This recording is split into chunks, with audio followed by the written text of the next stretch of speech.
Nous soutenons pleinement les constats scientifiques émis au cours de cette séance plénière, ainsi que ceux accumulés au fil des années. Dommage, Président, de ne pas avoir voulu dégrouper, comme on vous l'a proposé lors de la conférence des présidents. Vous l'avez refusé. Bon, de toute manière, si ça avait été le cas, nous aurions voté ce constat scientifique et nous aurions voté pour ce constat scientifique. Vous ne l'avez pas souhaité, bon, c'est comme ça. Nous constatons des lacunes majeures dans les réponses politiques apportées. Votre boussole est de fait démagnétisée et le cap complètement insaisissable in fine. En fait, nous sommes collectivement engagés à pleine vitesse vers un mur. Et la proposition de l'exécutif, c'est d'équiper le véhicule d'airbag pour une minorité. Nous proposons de ralentir ensemble, de bifurquer sereinement vers la sobriété heureuse, une voie bien moins dangereuse, mais nécessitant un changement courageux de paradigme. En fait, si néo-blabla il y a, c'est à cause de la dissonance cognitive permanente.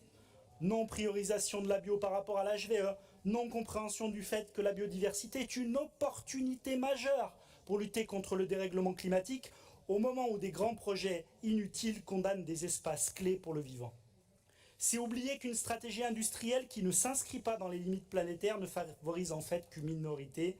Néo-blabla, c'est la maladaptation, y compris dans la prise en compte de néo-sociétas en pleine explosion de la précarité et de l'exclusion dans notre région. Nous proposions de cranter la justice sociale comme colonne vertébrale de la bifurcation. Malheureusement, le compte n'y est pas. D'ailleurs, toutes nos propositions, on a fait 15 amendements, il n'y en a aucun qui a été retenu. Sécurité sociale de l'alimentation, non, balayé. Fin de l'extraction pétrolière en Nouvelle-Aquitaine, balayé. Bon, 15. Ben oui, c'est important de vous rappeler tout ça. C'est important. S'il vous plaît. Le rôle des écologistes, toujours, et ça a été dit, on a été précurseurs et exigeants. Nous le sommes, nous sommes précurseurs et exigeants. Aucun, et je le répète, aucun de ces 15 amendements n'ayant été effectivement retenu. Finalement, on est resté dans l'incantation sur tous ces chantiers qui sont ouverts. Il n'y en a aucun, finalement, qui va être commencé.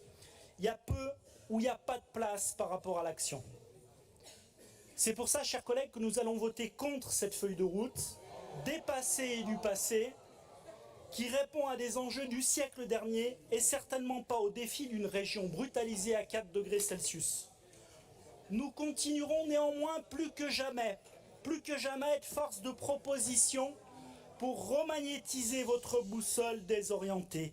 Il n'est jamais trop tard pour proposer une bifurcation juste, ambitieuse, pour tous, via le cap de la sobriété heureuse. Je vous remercie, chers collègues.